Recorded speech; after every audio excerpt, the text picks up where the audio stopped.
Hello, my name is Travis. I'm a PhD in philosophy of science from the University of California, San Diego, and I've been doing test prep for about 20 years, 12,000 hours teaching students, classes, some teachers, and doing a lot of private tutoring, also in math and a number of other subjects as we went through COVID. I am here to talk about the digital SAT, and I am doing so because I've been working with some international students.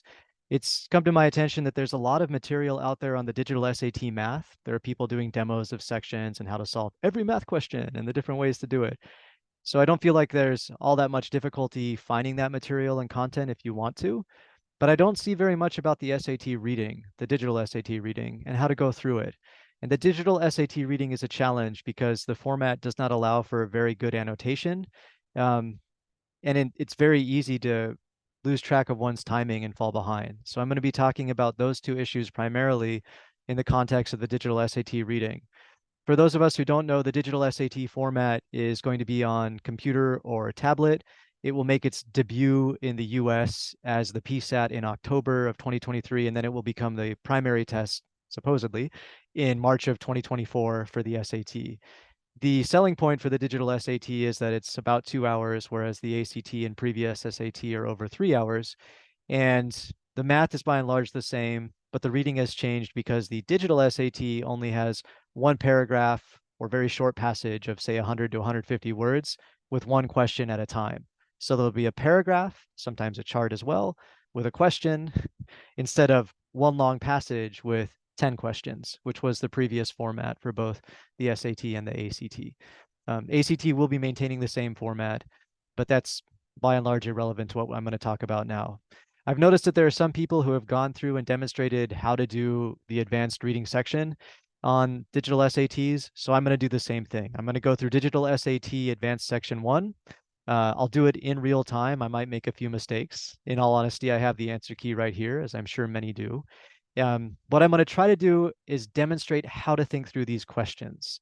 My goal is for you to walk away with skills that you can actually learn instead of, sorry, a stunt of somebody just going through and showing how they thought through it in a way that most people won't.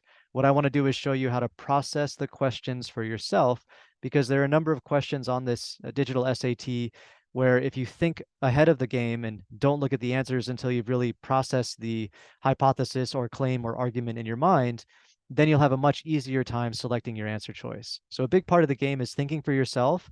And I'm going to demonstrate how to think for yourself and annotate as you go through specifically the vocabulary questions, the arguments questions, where you can weaken or strengthen the hypothesis or identify the function of the argument, or you have to state the main idea. All of those you can write your own thought. The logical completions questions, where you can write what's going to logically complete the sentence. Again, that's about thinking through and assembling the question. And the transition questions, which are at the end of the section. So I'm going to show how to go through those.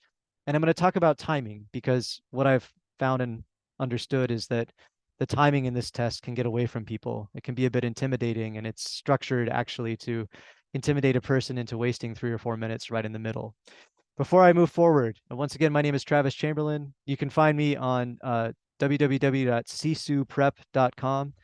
Sisu is a Finnish expression for resilience. Plus, it's also kind of cool in the Latin American sense as, yes, it's your prep, SisuPrep. I'm also a partner with Test Prep Gurus of Southern California, and I used to work as a premier tutor for Princeton Review. At this point, I just tutor a few students at a time, but I'm happy to share this information because I would like it to be useful for whoever finds it out there on the internet. I want to talk for a moment about the structure of an SAT reading passage. So you will have 27 questions in 32 minutes. And that seems like enough time. But what happens, I've noticed, is that students tend to get behind. And if I were to ask you where you think the hardest questions on the test are, on the section anyways, a lot of students would probably say, oh, they're going to be right here at the end. Well, that's not how standardized tests work. What they tend to do is they're going to put harder questions right around the middle, sometimes the 2/3 mark. Like ACT loves to put questions around the 2/3 mark, especially in science and in math. But on the SAT reading, they've done something different for the digital SAT. So there are a couple of tougher vocab questions. So if we do the advanced reading module, meaning you have to do well on the first reading module. So this is module 2 of the SAT digital reading. What'll happen is you get a number of vocab questions, and some of those can be tough. I think it's about 6 questions. In vocab, could be 5 or 7. It's somewhere in the range of 6. 1 or 2 of those might take some time. The hardest questions are actually between 6 and 13, though. So between 6 and 13, you get these arguments questions, and they can get exponentially harder for some students. You can get questions where, if you're not careful, you could spend 3 or 4 minutes processing the question, and you get kind of brain freeze because in the back of your mind, you know that, I'm not going to be able to finish the test in time. And you're right. If you start to get that brain freeze moment where there's a question that's taking longer than, say, 90 seconds max, 90 seconds really is maybe 2 minutes for a hard question, but 90 seconds should be the max. I would like to encourage you to consider the following option. Save for later, S4L. Let go of the question, finish the test, and return. You do not need to get those 3 or 4 questions right to get a good score, especially if you're on the advanced module. If you're going for a 750 or above, yes, you need to get like 2 of those questions right and most of the others. Like you have to get about -3 on the section, maybe -4. There's a bit of a curve. But if you're not going for that score, if you're just trying to get, say, a 650 or a 700, but you got into the advanced module, then please consider letting go of these harder, I'm going to call them mud pit questions, where they've structured the question so that if you overthink it, you're going to waste a lot of time because you'll be stuck between 2 or 3 answers and you'll reread the question 2 or 3 times. And by the time you get out of that question, you're going to be all frazzled, and then you're probably going to make more mistakes. So if you find yourself getting into that situation, and you should practice this on the digital tests that are available, please consider letting go. That's a strategy that we teach, and we help students identify how to let go in the moment so that they can move forward. They can stay focused. You don't need every point to do well. Questions 13 through, I think, 17 are logical completions. Let's put logical completion. Yeah, logical completions. And those are questions where they give you a blank at the end, and those are good ones where you can think for yourself. So let me put a star on the questions where you can mark your own answer. You can mark your own answer here. You can mark your own answer here before you look at the answer choices, and you can also mark your own answers here. I'm going to demonstrate those techniques. And then you have grammar questions, which are pretty quick. I might speed through some of those just to save us time at the end. And then you've got some, sorry, these are grammar. Then you've got some logical completions questions, which are the ones where, strike that. Then you've got evidence questions, not logic, where they give you a set of evidences and you have to choose. I want to say as we go in, I'm doing this all in one take. I'm probably going to make a mistake or two. I do have the answer key. What I really want to do is demonstrate how to think for yourself. That's the big reading strategy that most people are not showing on the internet right now. If you want to practice these things, a book that I recommend that you get, and it's floating around, but you can get it on Amazon, is the SAT, Complete Guide to SAT Reading. There's a digital one. It's the 5th edition. It focuses on just the digital SAT. It's got some great exercises. I don't know the author. I don't benefit from recommending this. I just like the book as a tutor. You can also use Kaplan. Kaplan's got a pretty good book. Princeton Review, let's say TPR, they've got a great book. Barron's has a pretty good book. And I think all 3 of those books have practice tests that you can take online that simulate the format of the digital SAT. Right now, there aren't very many tests available. There are just 4 Blue Book SATs and 1 Blue Book PSAT. So you've got 5 tests. You might think that's a lot, but if you're trying to get to the high level, you probably will end up going through all of them multiple times and wish there were more tests. So if you think that you're going to have a longer SAT journey, use the Blue Book tests sparingly. Just use them every now and then. First, go through some of the other books out there like Kaplan or Princeton Review or Barron's. Maybe just do 1 of the Blue Book, and then save the others for when you really want to assess yourself and see how you're doing. And then really pour through that test, look at the explanations, think about the timing, and reflect on it. There's a lot of work that you can do on your own, but you have to really take the time to dig a little deeper and figure out why you're missing, how the test tricked you, and then how you can change between practice tests. That process of reflection is one of the hardest things that students struggle with. And that's a lot of the time why tutors are hired or why you end up with students taking classes, because it's kind of a feedback thing where we benefit from group interaction and processing that material together. So how do we process for ourselves? Well, one of the main things that we talk about in the SAT reading, and you'll see it in the Princeton Review book, the Kaplan book, and the Barron's book, actually, everyone's recommending the same thing, and yet I haven't seen it online yet, is that you should be writing your own thought first. So writing your own thought means that as you read the sentence, before you look at the answers, you highlight, because you'll just have a highlight option, and then you can type whatever your word is. So in this case, they say, it's by no means something. to recognize the influence of Dutch painter Hieronymus Bosch on some other person's paintings. By the way, you don't have to memorize names as you go through. So I'm sure that Ali Banisader is a very important person, and I probably said the name wrong. My apologies. But when you read through and you get a tough name, you can just say AB. And I'm not trying to be culturally mean here. I work in a diversity and inclusion program, but some of the names you can spend a lot of time trying to pronounce, and so it's more important just to recognize the name and move on. So indeed, this person himself cites Boss as an inspiration. Some scholars have suggested that this poem, Gilgamesh, may have had a far greater impact on, okay, so there's a however statement that goes against the earlier statement. We don't really need to, we don't have to know that. What we have to know is that it's common for people to cite HB as an influence on AB's paintings. So if it's common to cite this person, then it would be by no means uncommon. It would be by no means strange, or it would be by no means unexpected to recognize the influence of the Dutch painter. The correct answer, and I've just already circled it, is going to be unimportant. Writing your own word is going to enable you to cross off the words that don't match. Usually you can cross off 2. So your goal is to cross off 2. And then sometimes you might have to plug back in. So cross off 2, then compare. That's the name of the game if you're thinking for yourself on the SAT. It's actually a lot faster to do this, and I'm going to try to demonstrate that. So substantial definitely wouldn't work. Satisfying would not work. You'd have a choice between these two, and you might have to plug back in to make the decision. Because appropriate kind of sounds good. It is by no means appropriate to recognize the influence of Dutch painter HB on AB's paintings. It turns out, though, that if you read the rest of the sentence, appropriate has the opposite meaning, and so the last question standing is the winner. That's thinking for yourself. Don't look at the answers. Write your own word first, then cross off. That might sound very different from what you've been doing. That's okay. As a teacher, I struggled with this myself. It took me about 2 years to start doing this on the SAT as a teacher. And then all of a sudden I jumped 100 points. So I started getting 800 or around there on SAT sections. And it was this process of thinking for the self. And that's something that I've shared with a lot of teachers that I've worked with too. So we all agree. So here's another example. Which finding from these two people, again, that you could spend a lot of time pronouncing names, but from here on out, I'm just going to say the first letter. So from G or A's research, if true, would most directly support their claim. What I'm going to do is try to think through the claim and write our version of the claim before we look at the answers. And you might think, oh, well, that's a waste of time. Why would I do that? Well, I'm going to write like a 5-word summary of the claim. And what that's going to do is process it into my mind so that I have a reference point or a foundation before I start wading into the answers where I might get lost by all the different implications. If you haven't concretized your thought before you look at the answer choices, you run the risk of getting your thought pulled in 2 or 3 different directions, and you may, and probably will, lose track of the original passage if you were fully understanding it to begin with. You might not have even been understanding it. It's better to take the time and make sure you understand. Then you can see what's going to work as a possible answer.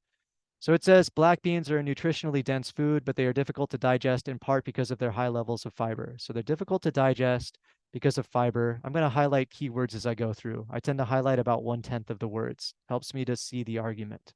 I recommend you try it out. So there are compounds like raffinose or R stuff. They also contain A nutrients, okay, like tannins and some TIs, which interfere with the body's ability to extract nutrients. So they've got something that interferes with getting nutrients.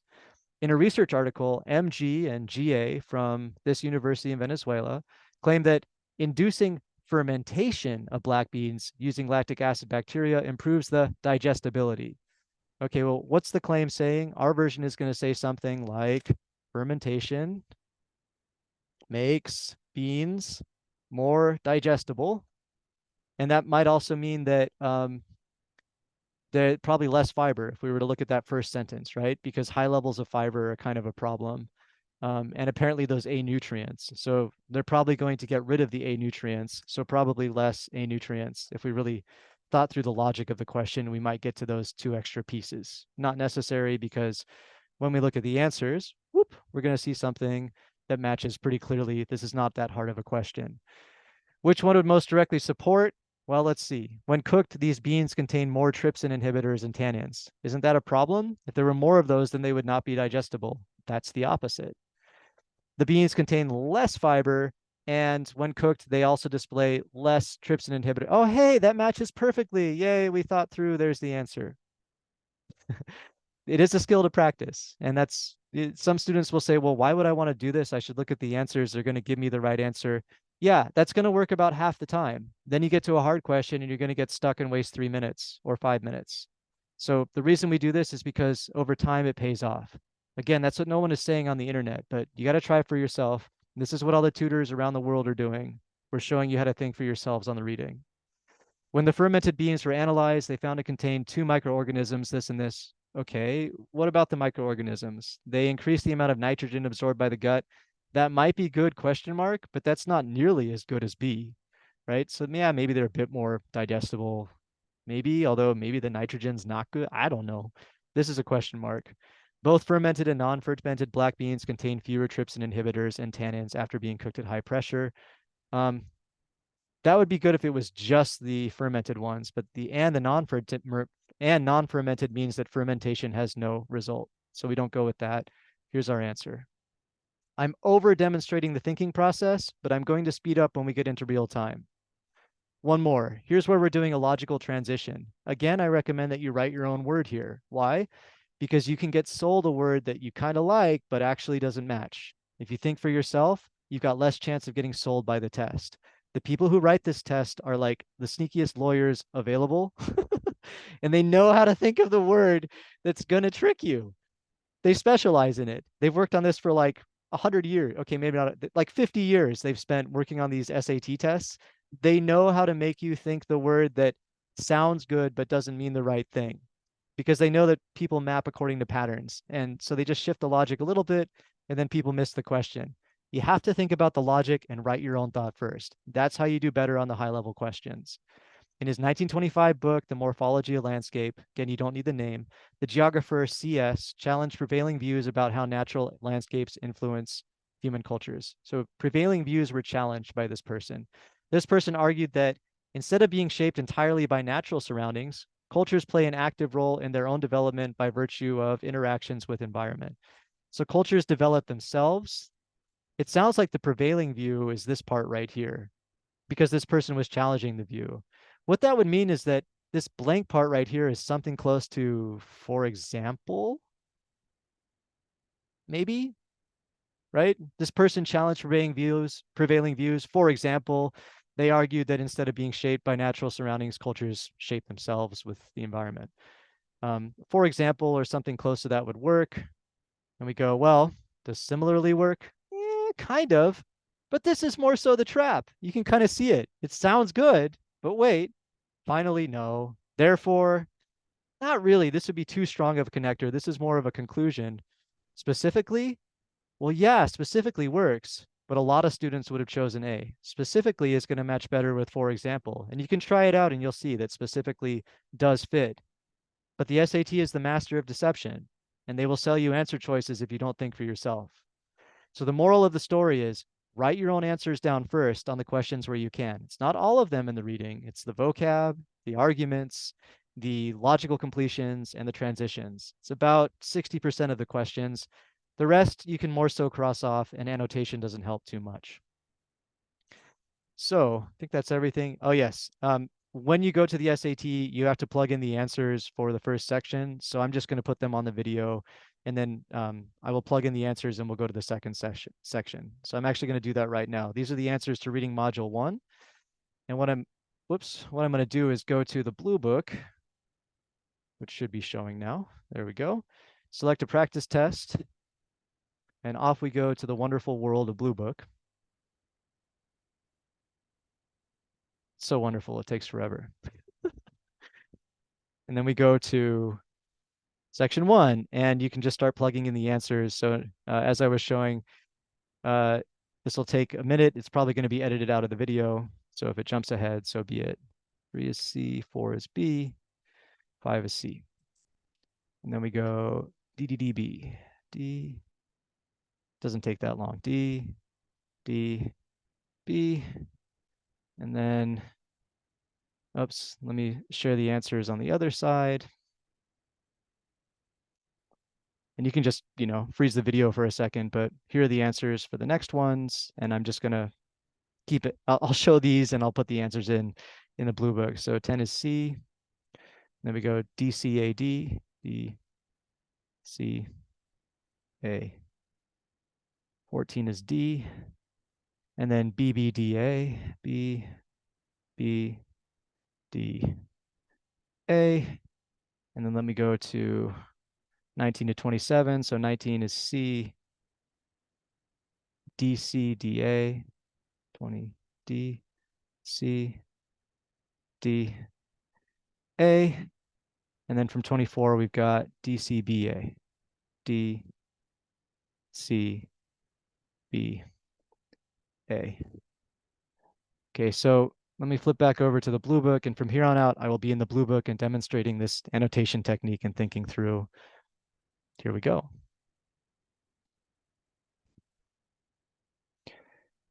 The module is done. When we click next, we'll go to the next module. So the SAT, the digital SAT is adaptive. If you get, I think it's greater than 16 or 17 questions right, I don't know the exact number, but somewhere around 2/3 to 3/4, then it's going to jump you over to the advanced module for the reading, which is quite a bit harder. So your second module is adaptive, which is the same thing that the GRE uses, also the GMAT, I think. And students who don't get into the advanced reading module will not be able to achieve a higher score. So it just makes it easier for students who are scoring lower, and then the higher scoring students get a larger number of more challenging questions with which they can separate a 720 from a 770. Here we go, we're being timed. I'm going to highlight as I go, and I'm going to write thoughts, and I'll try to explain as I'm crossing off and thinking through. In habitats with limited nutrients, so what I like to do is highlight key pieces that stand out. Certain fungus species grow on the roots of trees, engaging in mutually beneficial relationships. I'll keep this part, that are known as some long word. In this symbiotic exchange, the tree provides the fungus with carbon, a nutrient necessary for both species. I'm just going to hold on to necessary. And the fungus blank by enhancing the tree's ability to absorb nitrogen. And the fungus, I would say, helps out in return, something like that. So I'm going to annotate and just type in helps in return. It does not take long to write your own thought. You just type it. Does it overreact? No. Does it reciprocate? Yeah. Does it retaliate? No. Does it deviate? No. Okay. And I'm going a bit slow. I'll have to speed up. Handedness, a preferential use of either the right or left hand, typically is easy to observe in humans, the handedness. Because this trait is present but less blank, well, we could already start to think that it's going to be less easy to observe. In many other animals, animal research behaviors often employ tasks designed to reveal their preferences for a certain hand or paw. It could be, yes, less recognizable. That matches. Less intriguing. It's not about being intriguing. Less significant. No. Less useful. No. Pretty easy vocab so far. But we write down because it helps for the hard ones. In Nature poem, Kumeyae poet Tommy Pico portrays his blank, the natural world, by honoring the centrality of nature. So he's honoring that nature is central. I'm from San Diego, so shout out to the Kumeyae.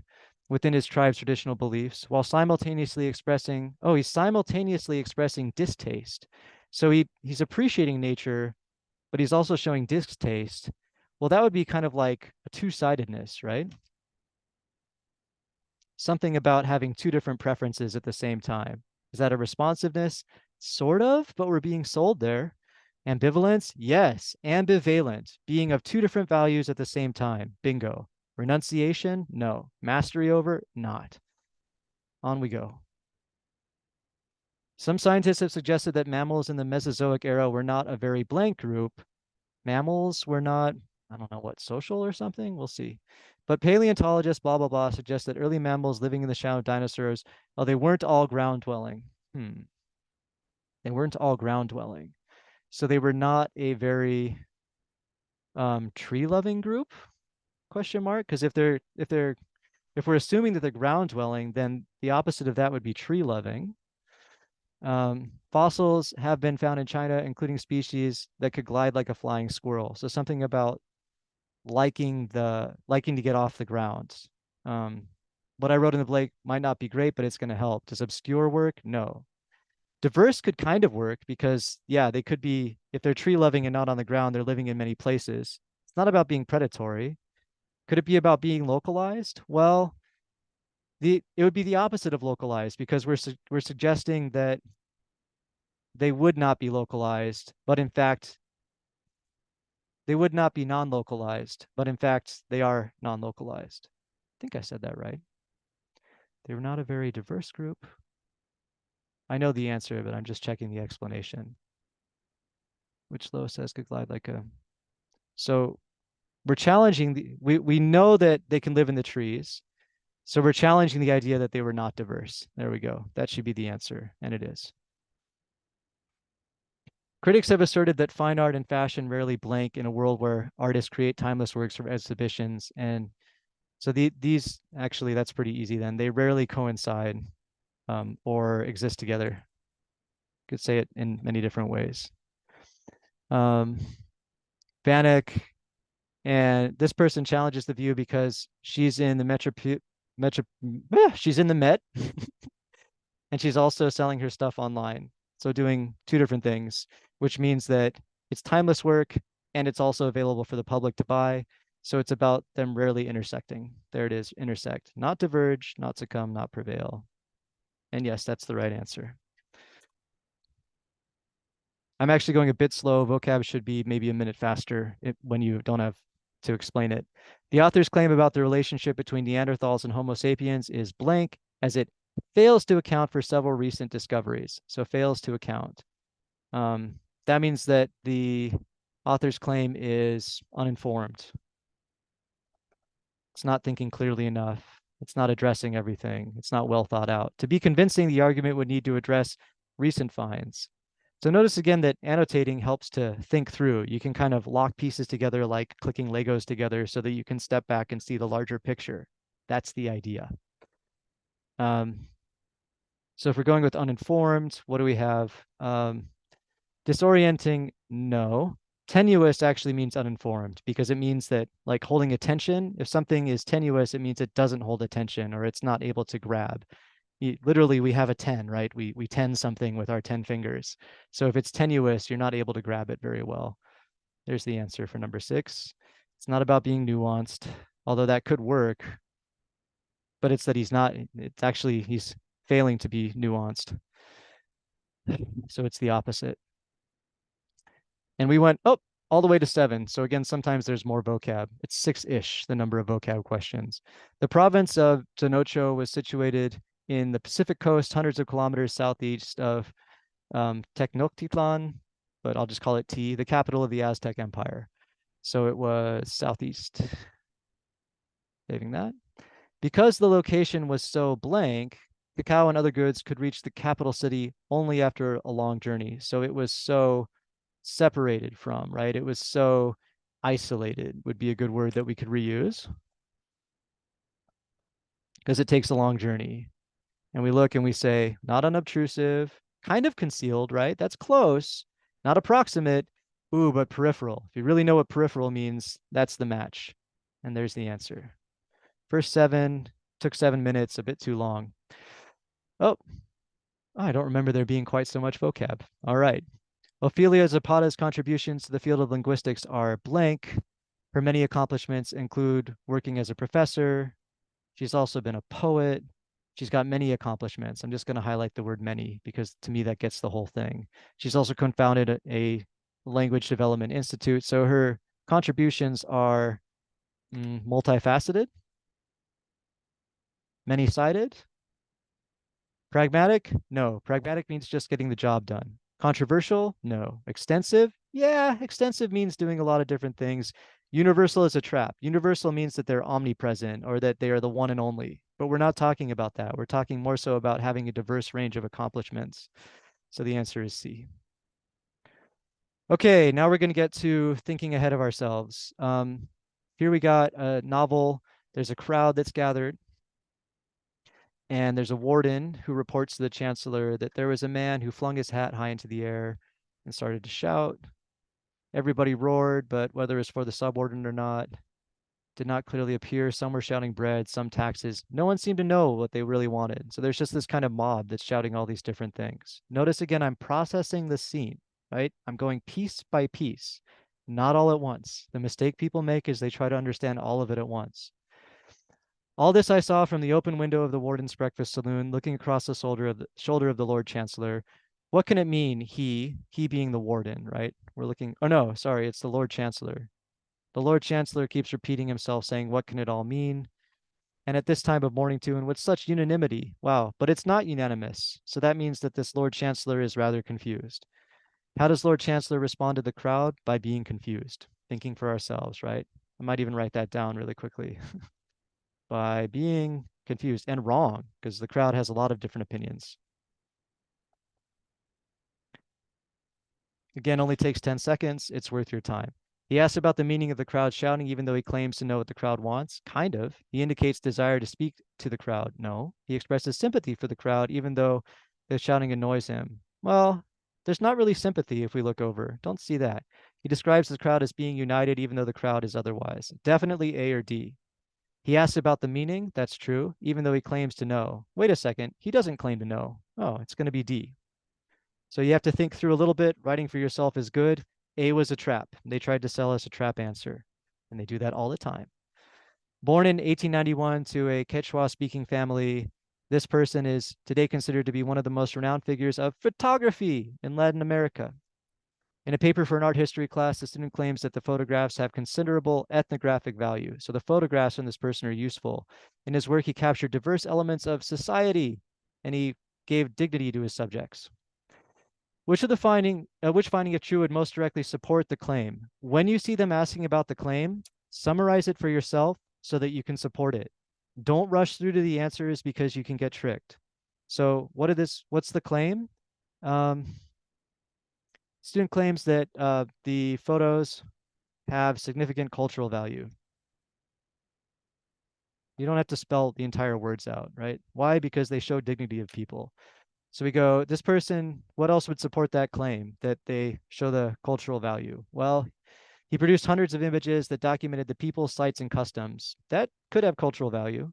His photographs demonstrate a high level of technical skill. Well, that's not about cultural value. That's just technical skill.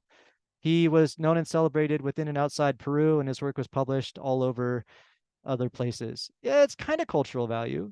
Some of the peoples and places he photographed have been popular subjects. I mean, that's kind of true, but again, what we really want is this something that shows people with dignity and authenticity, right? When we look more closely, it's more so down to A and C, and I would say that A does it, and it is. Again, I'm cheating because I have the answers, but I'm thinking through each time. Okay, if I start to get stuck on a question, and I'm going to simulate that around here, then I'm going to jump ahead because some of these argument questions can take a long time and you will fall behind. So I want to simulate that because most students are going to have to save for later. Our collectives, like the United States and Vietnam-based collective of this Carpinteros, are groups of artists who agree to work together. Okay, they work together. Hold on to that. Perhaps for stylistic reasons or to advance political ideals or to help mitigate some costs and supplies. So they've got a bunch of different reasons. I'm just going to highlight or, because to me that means a lot of reasons. Regardless of the reasons, collectives usually involve some collaboration among the artists. Based on a recent series of interviews with collectives, a journalist claims that this can be difficult for artists who are used to having sole control. What is it that can be difficult? Think for yourself and write it down. Difficult to share and collaborate for artists that like self-control. Notice again that we're thinking through for ourselves, right? If you don't do this part, you can get stuck on the answers. Just seen that over and over in the last 20 years. And it's especially the case with this new test format. The first collective I joined included many amazingly talented artists, and we enjoyed each other's company, but we had a hard time sharing credit and responsibility. That kind of works. We work together, but that doesn't mean that individual projects are equally the work of all of us. Many are the responsibility of who originally proposed.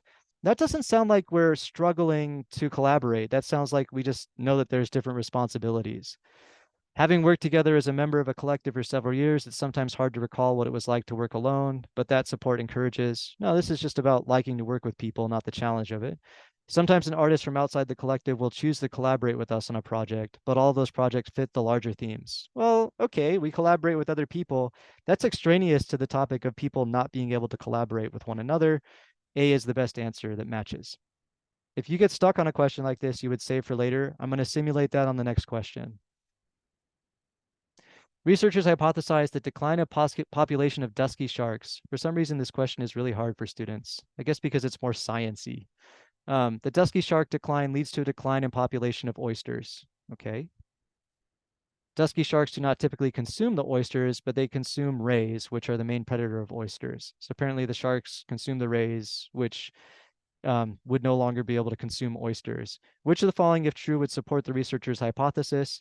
Again, you would restate hypothesis. I'm going to do that here, but come back. So if we, what's the hypothesis? If we decrease sharks, then more rays, so more, less oysters, right? Because if you decrease the sharks, then there's going to be a decline in the oysters because of the rays. There's going to be something that goes with that idea. Let's say we get stuck and move along to save time. In fact, I'm going to skip ahead past this other one, and I'm going to go to the logical completions because those tend to be easier. You just think and write something down. So let's say we got stuck on like 11, 12, 13. We go to 14. Birds of many species ingest foods containing some word, carotenoids. They're molecules that can be converted into feather. Oh, coloration in feathers. Interesting. The coloration tends to be especially saturated in the male bird's feathers, and because these things confer health benefits, so they're in the male feathers, and they confer health benefits that serve to communicate what is well known as honest signal of bird's fitness. Oh, okay. So if they have colorful feathers, they're more fit. Again, see how we're processing the sentence down to an understanding instead of all at once. However, some ornithologists and others have found that males in several species of this bird, don't need the name, use microstructures in their feathers to manipulate the light, creating the appearance of deeper saturation without necessarily having to maintain that diet. These findings suggest that some birds are lying, right? They're pretending. Logical completions are great because you just think through and write something down. Does that suggest that the male tanagers can engage in honest signaling without relying? No, it's not honest signaling because honest signaling would be if they're actually eating those foods. The feather microstructures may be less effective than deeply saturated feathers. That's not what we wrote. Scientists have yet to determine why they have a preference for mates with colorful appearances. No, we just anyway suggested they like the healthy ones. Tanager's appearance may function as a dishonest signal. Bingo. It's not that hard, but you have to put the pieces together. So the correct answer to 14 is delta. That's right. One more. Among social animals that care for their young, such as chickens, and monkeys and humans, newborns appear to show innate attraction to faces and face-like stimuli. Oh. So if we care for our young, let me step back and highlight that part, then apparently we have innate attraction to faces. This person, Evie, and her colleagues used an image of 3 black dots in the shape of eyes or nose to test whether this trait also occurs in tortoises. Okay. And they live alone. They don't have parental care. They found that the tortoise hatchlings showed a preference for the image. Oh, suggesting that even animals that live alone still have preference for faces, or even animals that grow up alone have innate preference for faces, which would mean that you could even go further and say maybe most animals prefer faces. It's not just the humans or the macaques or the monkeys.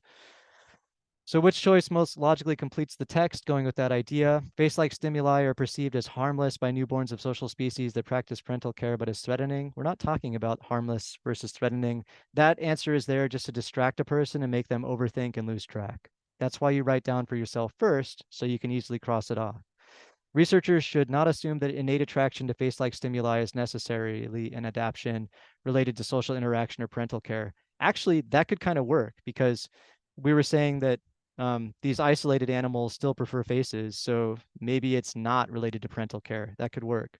Researchers can assume that attraction to face-like stimuli that is seen in social species that practice parental care is learned rather than innate. No, it's not about it being learned. We showed that it's more innate. Newly hatched tortoises show a stronger preference for face-like stimuli than the adults. We don't know that. The correct answer must be B, and it is. I'm going to start to run out of time eventually because I've been explaining a bit more. So I will speed up through the grammar just to let people know. But the grammar itself isn't that tough. You can understand those things by going through practices and learning the different strategies. What I'm really trying to show here is how to think through the reading questions. Which choice most logically completes the text? One more time. The increased integration of digital technologies, digital tech, throughout the process of book creation in 20th and 21st centuries lowered the costs. I'm going to circle lowered of book production, but we got a pivot there. We changed direction. These decreased costs have been most significant in the manufacturing and distribution process, which occurs after the authoring and design of the book are complete. So they've cut down costs and all the stuff after the person writes it. This suggests that in the late 20th and early 21st centuries, that's a harder one to logically complete. So here you're going to have to do your best to think through some thought, but you have to recognize that your thought might not fully track into the right answer, but it will at least point in a direction, and you might find the bridge to the other side, so to speak, with an answer that connects when you think about it a bit more. So what am I going to think here? Digital tech throughout process lowered the costs. These decreased costs have been most significant in manufacturing, which occurs after authoring. This suggests that in the late 20th and 21st centuries, authoring remained largely the same. Same cost. So it was largely the same cost to do authoring. Manufacturing got cheaper. I'm just going to rethink the same thought. There's probably a deeper way to connect these items, but because I can't see it right now, and that does happen, I'm going to write down at least the different pieces and then see if I can connect the dots with the answers. So writing down, you're not always expected to find the answer, but in a lot of cases, you can at least rethink, and then you'll have a foundation from which you can more likely leap across to the answer that's waiting on the other side. Digital tech made it easier than it has been previously for authors to write very long works and get them published. Maybe because there's decreased cost in the manufacturing and distribution. I would say maybe, but probably not. Customers generally expect the cost of books to decline relative to cost. We're not talking about relative to other consumer goods. Publishers increased the variety of their offerings by printing more unique titles, but they also printed fewer copies of each title. Maybe because we could manufacture and distribute more easily. The cost of writing, editing, and designing a book were less affected by the tech than were the costs of manufacturing and distributing. Oh, well, isn't that exactly what I just wrote? Come to think of it, there must not have been anything else that we could add. And yes, the correct answer is D.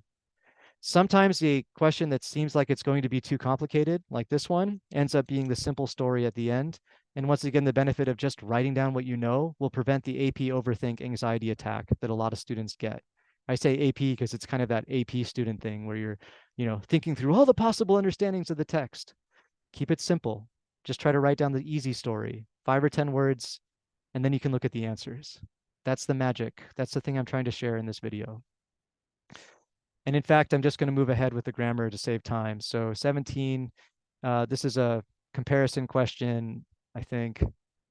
Anyways, it's D. 18 is D. 19 is C. That has to do with you don't need commas around the name sometimes. A lot of students think you do. 20 is, in this case, we're providing a definition, so it's A. Yeah, it's a definition, and the colon is used to make a definition. Again, there are lots of practices on the grammar, so you can go figure these things out by getting a book and going through exercises. There's a lot of replication of these kinds of questions. What's unique to the digital SAT is the argument stuff that I've been demonstrating. Which choice completes the text? For 21, it's B. That's just subject-verb agreement. For 22, it's A. And that again is a definition. So the colon is going to be used to provide a definition for how Hopper's subsequent career would be more than just working with equations. Now we get to logical transitions. And here again, I want to emphasize that thinking for yourself and writing down is helpful. Some students don't want to, but it seems to pay off about 1/3 of the time. It's worth your time to do this for the hard questions. Earth's auroras, colorful displays of light seen above the northern and southern poles, result, broadly speaking, from the sun's activity. So the auroras come from the sun. Let's hold on to that first sentence. Blank, the sun releases charged particles that are captured by Earth's magnetic field and channeled toward the poles. These particles then collide with the atoms in the atmosphere, causing the atoms to emit Well, those two sentences that follow the blank seem like a definition. So I would say like, as a definition, or more, well, more specifically, I have to admit I did see specifically as an answer, but I like that. Is it similar? No, because we're defining, we're giving a definition. Is it nevertheless? No, that means in spite of, that means the opposite. Is it hence? Well, it could kind of be hence, but specifically is better in terms of demonstrating a more specific example. And that's the answer to 23. 24, same thing. Can we write for ourselves? Yes. For logical transition, please do so as you move along. And again, consider highlighting about 1 out of every 10 words so that you can piece together the meaning of each sentence so that you can think for yourself before you look at the answer choices. It actually saves you time overall because you don't get stuck looking between the answers. And if you do get stuck, you know to let that question go and finish all the others first, because maybe that's a level 750 question. There are quite a few that lurk around in this section. Some members of the U.S. Supreme Court have resisted calls to televise the court's oral arguments concerned. So they've resisted calls to televise the court's oral arguments. Okay. Concerned that the participants would be tempted to perform for the cameras. Yeah, that seems to happen a lot. And thus lower the quality of discourse. And that seems to happen a lot too. Blank, the justices worry that most viewers would not even watch the full deliberations. They would only watch short clips that could be misinterpreted. Gee, I wonder if that's a problem here in the US and around the world. Sorry, I'm a philosopher, but come on, people, we need to be able to talk to each other. So what could go into blank here? Well, it seems like we're giving a more specific indication, actually a secondary concern that the justices worry about. So I might put moreover or secondarily. Oh, look, additionally, and the answer to 24, I mean, it's not however, right? It's good to cross off and make sure. It's not, we're not comparing something. It's not really a for example. So we're sure that it's B, and that's the answer.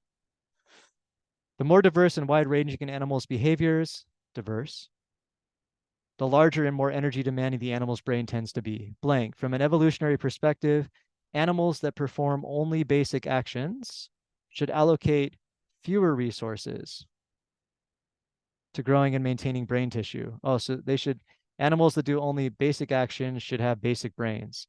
The specialized subtypes of ants within colonies provide an opportunity to explore this hypothesis. Oh, so it's a hypothesis.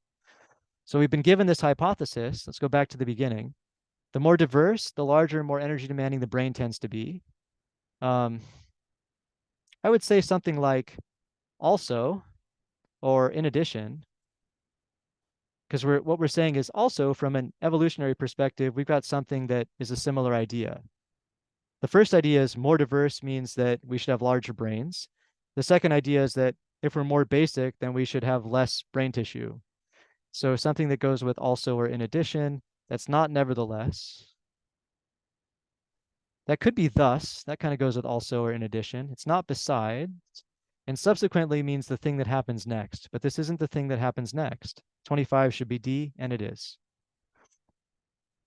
Usually we have 3 of these evidence questions, but we only have 2 on this section. I'm going to solve the one and then go back to the other 2 arguments. So I'm not going to go through everything, but with these, students have demonstrated for me that you can just read the question and usually cross off at least 2 answers, but then you're going to have to go read the evidence to make a final decision. So the process for these is first read the question. Student wants to emphasize the duration.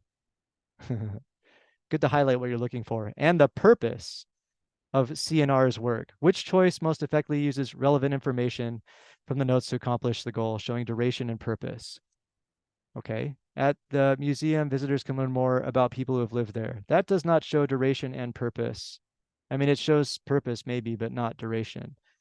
They work to preserve culture who have lived since the 18th century.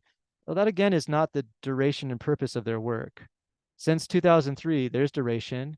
They have worked to preserve the culture through their museums. Hey, that's duration and purpose.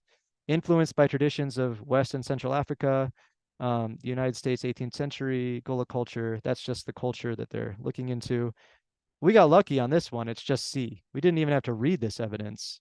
That's a shortcut for these kinds of questions. If you carefully read the question, you can usually cross off 2 and sometimes 3 answers. You can do a similar process for 27. I'm just going to say the answer is A. because I want to go back to the few that we skipped. What was 15? Oh, 15 I just didn't choose. 15 was B, that's correct. And let me go back to 11 and 12. Oh, somehow I missed 25. Sorry. I just didn't circle it. There we go. There's 25. All right, so we got a few minutes. The hypothesis that we got to with the sharks was once again that if you decrease these sharks, then there's more rays because the sharks would eat the rays normally. And so there's less oysters. And we want something that supports that idea. Well, to support, you can think of a person walking up and saying, oh, so you got this hypothesis that decreased sharks decreases oysters. Well, also, if you decline the regional abundance of the shark's prey other than the rays, then that's associated with declines in their abundance. And I go question mark, what does that have to do with the rays getting eaten by the sharks? I'm not sure what that means. Also, the oyster abundance tends to be greater in areas with both dusty sharks and cow-nose rays than in areas with only dusky sharks. The oyster abundance tends to be greater in areas with the sharks and the rays than in areas with only dusky sharks. Well, that would mean something like if there's only dusky sharks, then there's no rays. And if there's no rays, no, if there's only dusky sharks, then there's no rays, and then there would be more oysters. So B should be the opposite. You can see how there's quite a mind twister going on here, right? Consumptions of eastern oysters by cow-nose rays in the region substantially increased before the regional decline in dusky shark abundance began. The oysters went up before the sharks came around. I don't see how that supports the hypothesis that decreasing sharks is also going to decrease oysters. I hope it's D. Rays have increased in regional abundance as dusty sharks have decreased. As dusty sharks go down, yeah, the rays go up. Yeah, that does match. That's the middle part of the argument that a lot of students would not write down or forget. The trick on this question is that as you go through the answers, you lose track of the rays. But if you wrote it down for yourself right here, then you would understand that the increase in the rays is decreasing the oysters. And so if the rays increase, then you're going to have decreased sharks, which also decreases the oysters, and 12 is D. Woo! I overtalked it, but that's a harder question. Last one, and we've got 2 minutes, so I'll just get to it. In the 20th century, ethnographers made a concentrated effort to collect the Mexican-American folklore, but they do not always agree. They do not always agree about the origins of the folklore. Scholars such as this person claim that Mexican-American folklore derived largely from Spain, which ruled Mexico and what is now southwestern US from 16th to early 19th. Scholars such as AP, by contrast, argue that while some Spanish influence is undeniable, Mexican-American folklore is mainly the product of ongoing interactions of various cultures. Well, which one supports AP? Well, AP's argument is that it's the ongoing interactions of cultures, right? Influences MA culture. So we write something like down, and we want something that's going to support the idea that it's ongoing interactions. Folklorists have collected included several songs written in a type of poem that came from Spain. That's not about cultures mixing. Much of the folklore collected had similar elements from region to region. Yeah, maybe, but that doesn't sound like cultures interacting. Most of the folklore that ethnographers collected was previously unknown to scholars. Maybe, but being unknown or not doesn't seem like it relates to there needing to be ongoing interactions. So we just go question mark and question mark for these two. Most of the folklore collected consisted of corridos, ballads about history and social life of a recent origin. Yes, those are recent interactions. And yes, 13 is D. Okay, we're done. Woo! I think that's all of them. What I'm going to do is I'll check the answers just to clarify we got it right. I'll talk for another 2 minutes. But what I've really done in this time period is demonstrate how to go through. Again, I didn't show you every single question, but I showed you the hard ones. I hope this is useful. If you got grammar questions, again, you can look those up. There are explanations in the blue book. Grammar is pretty easy, just like the math is pretty easy, right? You can go through and, the math is not easy. It's easy to find the answers to the math. I should clarify. They're all over the internet, but these reading explanations are not. So I hope this thing gets used by a lot of people. Just a second, I'll get to the answer key and we'll get some concluding thoughts. So again, just to step back, what have I been demonstrating? As you go through, you think for yourself, you can see over and over that there's this compiling of information, right? It's like you get a sentence that you don't really understand until you finish it. You have to circle back and highlight this piece and that piece. Now you've got the sentence. Now you build the next step and you get this kind of pyramiding of your understanding, and then you can write what logically completes, or you can write the hypothesis and check the evidence, so on and so forth. I just noticed this test didn't have much in the way of data questions, so there's a different strategy there. Let me view the score. And that'll take a moment to pop up, and then we can verify that, yes, these are all the answers, and we're good to go. Oh, I have to sign in, so I'll be just a second.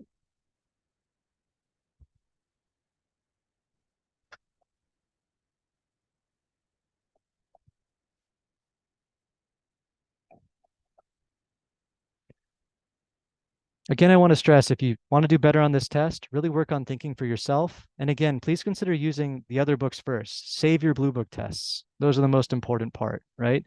Those are the tests that are made by the creators. They are the most sneaky, and they are the most valid in terms of the sequence of tricks that you can expect. Also, again, the more challenging questions tend to be from 9 to 13 in the advanced module. It's right in the middle. The other questions aren't so bad. You can think through them. There might be a tough logical completions. There might be a tough transition.